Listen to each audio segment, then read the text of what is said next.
দীর্ঘদিন পর রাজধানী ঢাকায় ঈদ উল ফিতর উপলক্ষে এমন একটি আনন্দ মিছিল আয়োজন করা হয়েছে, যেখানে ফুটিয়ে তোলা হয়েছিল বাংলার সুলতানি মুঘল আমলের নানা ঐতিহ্যকে। আনন্দ মিছিলে গাধার পিঠে বসে থাকা লোককথার চরিত্র নাসিরউদ্দিন হোজ্জার একটি পাপেট বা প্রতিকৃতিও স্থান পায়। সেই প্রতিকৃতিটির ছবি সোমবার ছড়িয়ে পড়ে সামাজিক যোগাযোগ মাধ্যমে।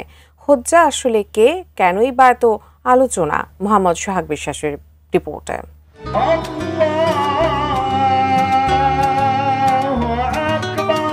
সোমবার সকালে ঢাকার শেরেবাংলা নগরে পুরনো বাণিজ্য মেলার মাঠে ঈদ উল ফিতরের প্রথম জামাত অনুষ্ঠিত হয়।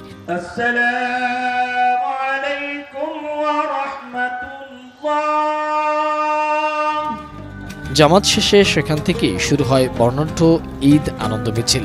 আগারগাঁওয়ের প্রধান সড়ক দিয়ে খামারবাড়ি মোড় হয়ে মানিক মিয়া এভিনিউতে সংসদ ভবনের দক্ষিণ প্লাজার সামনে গিয়ে মিছিলটি শেষ হয়। মিছিলে অংশ নিতে এসে অনেকেই বলেন এই ধরনের আয়োজন তাদের অনেকেই এর আগে দেখেননি, যে কারণে এই আয়োজনে সামিল হয়ে অনেকেই উচ্ছ্বাস প্রকাশ করতেও দেখা গেছে। ব্যান্ড দলের বাদ্যযন্ত্রের সাথে সাথে অনেকে নেচে গেয়ে আনন্দ মিছিলে অংশ নিয়েছেন। আমরা আশা করব যে প্রতি বছর এই উদযাপনটা হোক। আনন্দ মিছিলের অগ্রভাগে দুই সারিতে ছিল ৮টি সুসজ্জিত ঘোড়া, আরও ছিল ১৫টি ঘোড়ার গাড়ি, আর ছিল মোঘল ও সুলতানি আমলের ইতিহাস সংবলিত 10টি পাপেট শো। আর এই পাপেট শো আনন্দ মিছিলে আসা মানুষদের মধ্যে বাড়তি আনন্দ যোগ করেছে। বিশেষ করে এ নিয়ে শিশুদের উচ্ছ্বাস ছিল চোখে পড়ার মতো। বড় বড় পাপেট হিসাবে দেখা গেছে আলাদিন, আলীবাবা ৪০ চোর আর নাসিরউদ্দিন হোজ্জার মতো চরিত্র। নাসিরউদ্দিন হোজ্জা জনপ্রিয় দার্শনিক এবং বিজ্ঞ ব্যক্তি হিসাবে পরিচিত। কেউ কেউ তাকে মোল্লা নাসিরউদ্দিন নামেও চিনে থাকেন। RICL TMX, যুগের পর যুগ স্থাপনা থাকে মজবুত। তার হাস্যরত্মক গল্প এবং উক্তিগুলোই তাকে বইয়ের পাতা থেকে মানুষের জীবনে প্রাসঙ্গিক করে স্মরণীয় চরিত্র করে রেখেছে। শত শত বছর ধরে মানুষ গল্পে বা উপদেশ দিতে মোল্লা নাসিরউদ্দিন হোজ্জার উদাহরণ দিয়ে থাকেন। গুরুজনদের বলা গল্প আর বাস্তবে টেলিভিশনের পর্দায় হোজ্জার কার্টুন দেখে শিশুদের কাছেও এ চরিত্রটি পরিচিত এবং জনপ্রিয়।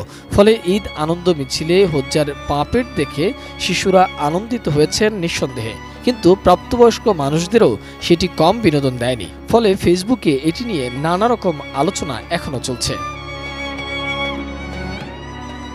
পাপেট নিয়ে যত রকম আলোচনা আছে তার মধ্যে অন্যতম হচ্ছে অনেকেই এটির সাথে একটি রাজনৈতিক দলের প্রধানের সাদৃশ্য রয়েছে বলে দাবি করছেন। কিন্তু পাপেটের মূল শিল্পী জগন্নাথ বিশ্ববিদ্যালয়ের শিক্ষক সহকারী অধ্যাপক জাহিদুল হক সে দাবি নাকচ করে দিয়েছেন। তিনি বিবিসি বাংলাকে জানিয়েছেন, নাসিরউদ্দিন হোজ্জার পাপেট ক্যারেক্টারটি বানানোর জন্য ছবিটি নেওয়া হয়েছিল একটি আরবি বইয়ের প্রচ্ছদ থেকে। প্রচ্ছদের সাথে নির্মিত ওই পাপেটের চেহারার অনেক মিল রয়েছে বলেও জানান তিনি বিবিসি বাংলাকে আরবি বইয়ের প্রচ্ছদের সেই ছবিটি ব্যবহার করেছেন, যার আদলে বানানো হয়েছিল হোজ্জার এই পাপেটটি। উত্তর সিটির প্রশাসক মোহাম্মদ এজাজ বিবিসিকে জানিয়েছেন, বাংলা সাহিত্য নাসিরউদ্দিন হোজ্জা চরিত্রটি এসেছে।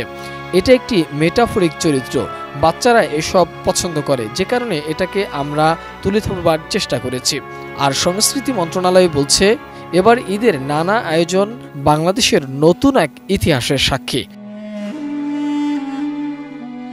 মোহাম্মদ সোহাগ বিশ্বাস, ATN নিউজ, ঢাকা।